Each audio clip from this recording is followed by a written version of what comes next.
Hi there, Zelda here. Welcome to the Dragon Channel. Today we are going to be connecting with Istara.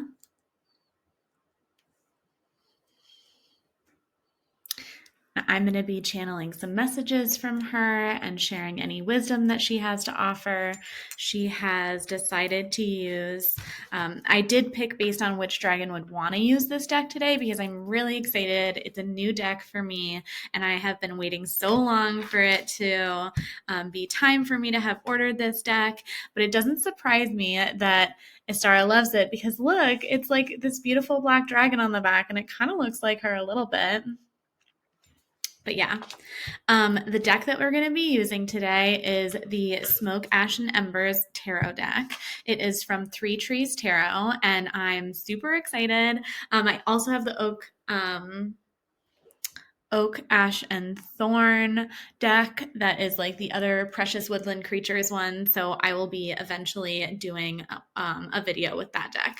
But today we're just going to pull like three cards, I think, connect with Istara's wisdom, and then we will, yeah, talk about what messages she has to share.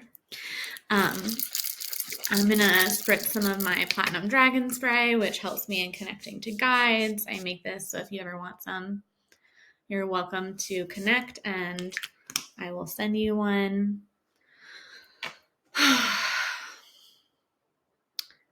Take a moment to settle.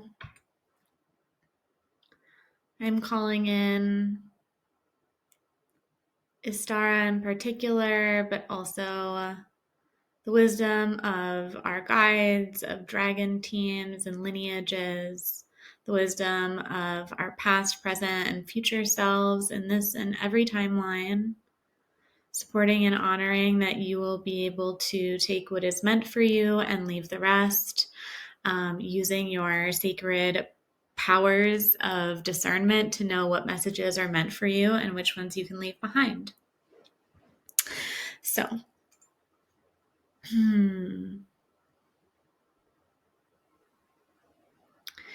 Stara is a very elegant dragon. She is associated with springtime, and so this is really her season. We just went outside. She loves rain and kind of this like mud season time of like fertility and the coming of spring and the returning of the light. She is a silver sheen obsidian dragon. And one of the things that like she very much is like very dark on her whole body and then just like a little flash on her face. And when I was sitting, she's got like the sweetest face. And she was sharing one day that she loves when you can like just start to see like um things like popping out from a garden, like it's just kind of like wintry wasteland and suddenly crocuses are coming up and like the garden is sprouting and this kind of like spring showers that help everything to like wake up and energize from the dormant winter time where everything kind of goes to sleep, where there's like a huge process of death and renewal and hibernation. So, very much that kind of like reorientation towards the light, towards what like new cycles are beginning.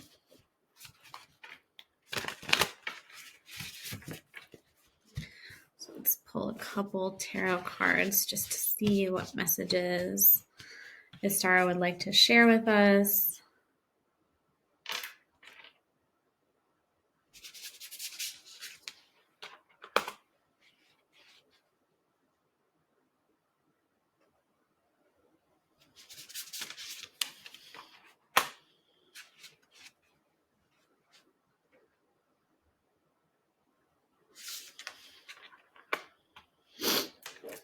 Okay, so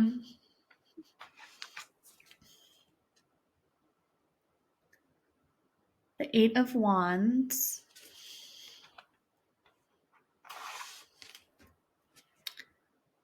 Judgment, and the Two of Cups.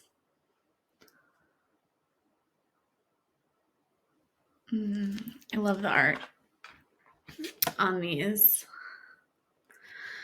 So I'm going to go through each one and then kind of put them together. For the Eight of Wands, I am really feeling that the reason that Istara wanted to use this deck was not for like kind of standard tarot interpretations, although those are still going to very much kind of come through. But the Eight of Wands, I'm really seeing this quality of like a lot of things in the air, of being at like the center of all of these points of contact. I'm feeling like the kind of chaotic quality of there being a lot of things that are vying for your attention. This also feels like a time where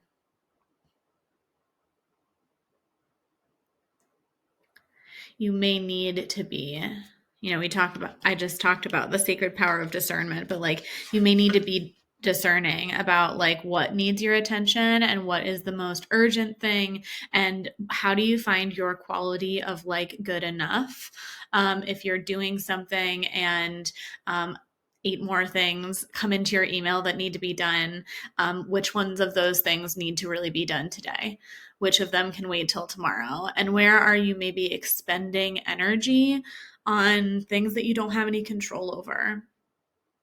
Eight of Wands, I feel that kind of fiery quality, and it can feel very much like a building of heat or something with this kind of like central point. And how can you allow like the abundance of opportunities to actually feel like an abundance of opportunity rather than feeling overwhelming or fearing this is like not the time for FOMO to hit or to strike. And I might say like it's not the time for FOMO, but really what I mean is like you may be experiencing a fear of missing out, but it's not the time to let that drive your decisions. Like I think about like not burning out, taking care of yourself. I think of the eight as this like transformative time where like actually wanting to like connect some of these disparate pieces, like when they're all separate, but like could I bundle some of those up, or could I kind of stay focused on what's in front or ahead and let some of those things fall into place? The message that I'm getting from Istara is like she's giving me the image of like we just walked out to the garden and there are lots of different plants coming up. And when you plant a bunch of seeds, you have to kind of like weed out, even if they're like perfectly fine plants. You can't have like an overcrowded garden bed because there aren't enough nutrients, there's not enough space, then they're like competing for all of the things. So like how can you actually like weed your garden bed and make sure that you are kind of allocating resources and nutrients towards what is most important to you? With Judgment,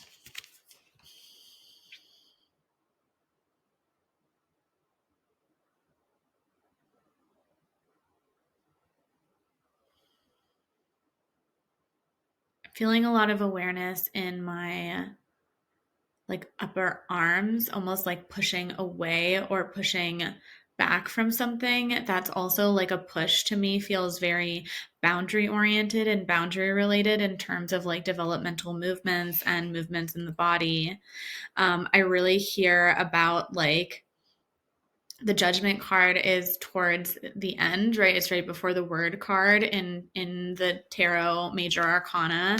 And when I see this dragon, it's very much like speaking the judgment, like clear speech, speaking your truth, allowing yourself to like synthesize and organize the different parts of the puzzle, and being able to like speak truth to the entire image.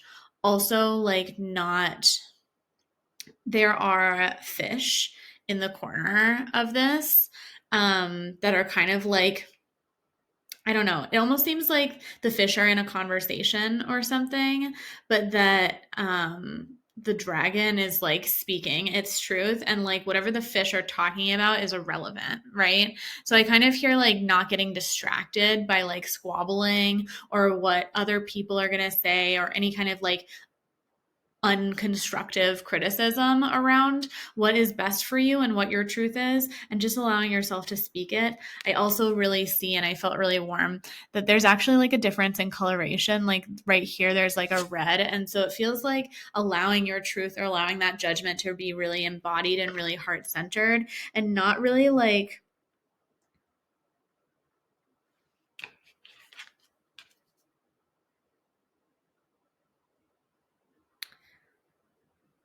yeah, not letting the head kind of like argue out of what you know to be true. That's kind of like the message, I guess, is like sometimes we can talk ourselves out of what's right for us by like saying, oh, I really want this, but like that's not what's best, or that's not smart, or that's not like the most responsible thing.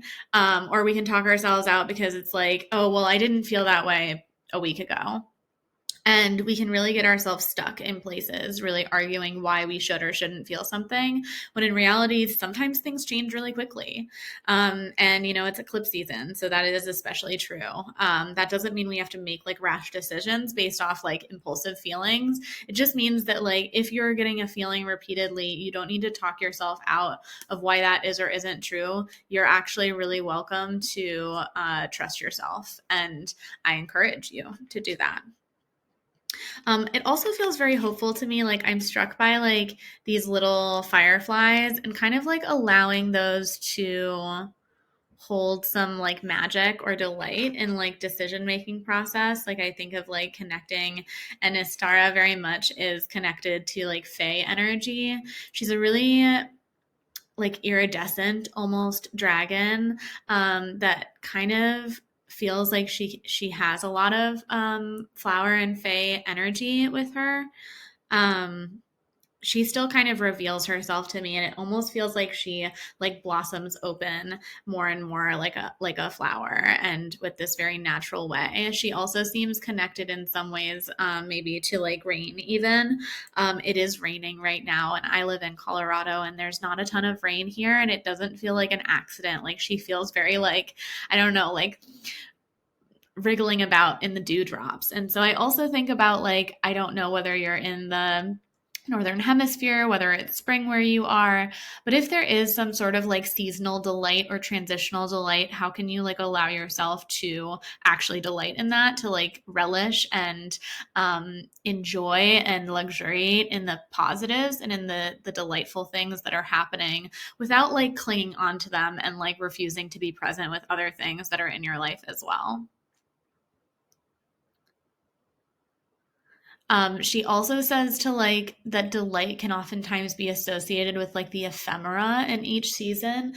Ephemera, if you don't know, means like things that are fleeting. Like ephemeral art is maybe art that is like made with natural things and that like disintegrates really naturally over time. Or like ephemerality can be like a flower that only blooms for a couple days. And so she was talking that like finding delight in like the ephemera of seasons, of like what is something like lilacs, for instance, is a flower that I really, really love. And it like blooms and is like this most beautiful scent.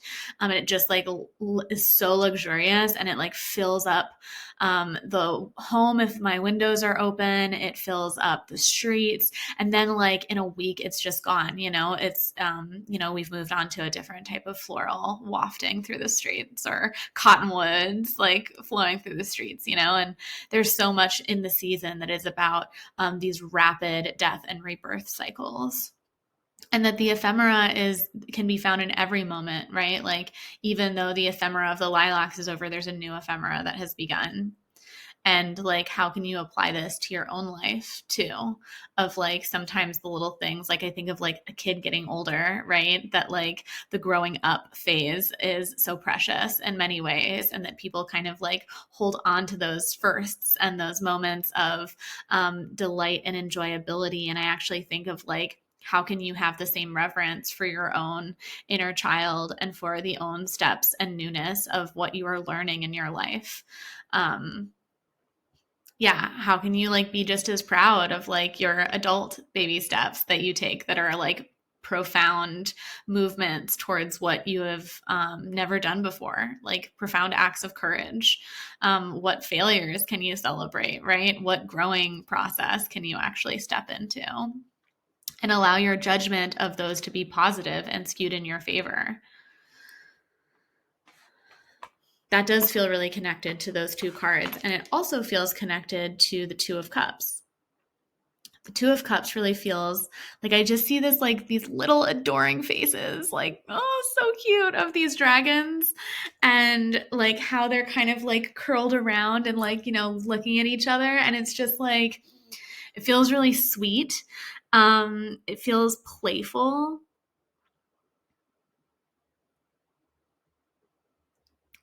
I'm like struck by like the softness of like the moss that the one that is out of the water is sitting on, just this like log with this like lush mossy bed where it is like cozy among these like tall like ferns or cattails or like frond type of things, and the other one is among the lily pads.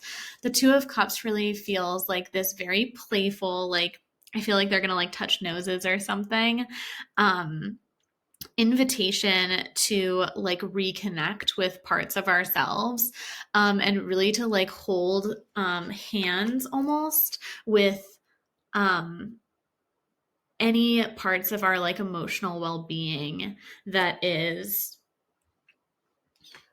asking or calling for that. When I think of like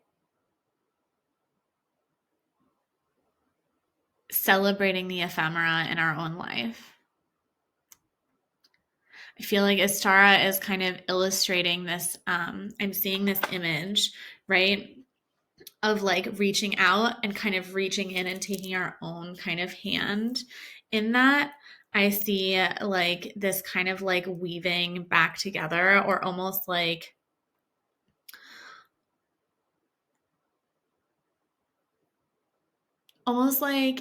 if you were to not know what you looked like for a moment and like walk by and like catch a glimpse of yourself in a reflection. And for a moment, there's kind of this feeling of like, wow, that person looks so amazing. And then like, oh my gosh, that's me. Right.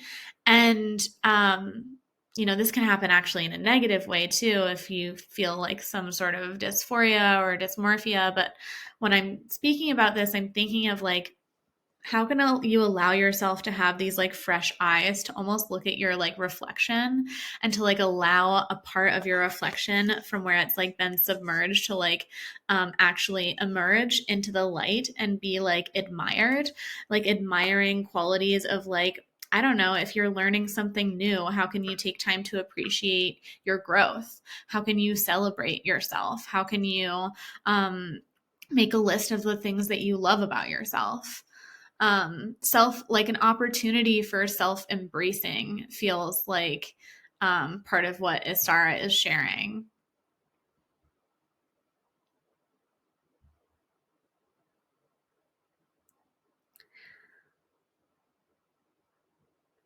I feel like, especially with these cards, Istara's message is really like go outside, like go play, stay focused on what is important to you.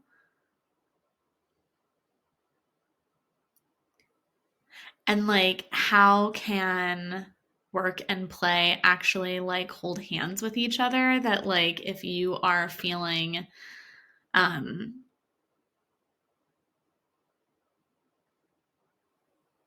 if you are feeling this quality of like trudging through something, or like the drudgery of things, how can you actually invite yourself to have some play and to like pull yourself, the pieces of yourself back together, and to allow yourself to like have some quality of like magic and newness about things?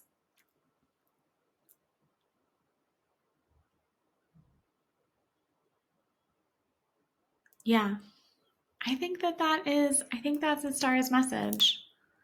So thank you so much for sharing space with us.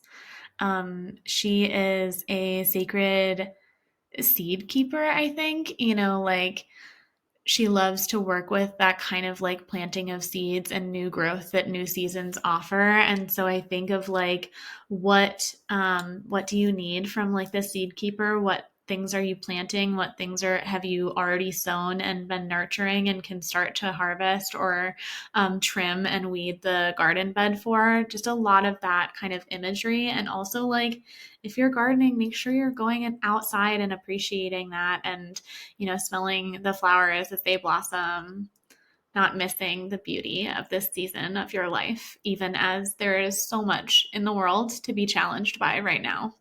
And I really want to hold that, like, um, springtime can be a challenging time too, and that there's like room in this message for any range of emotions that you might be feeling given, current state of events and,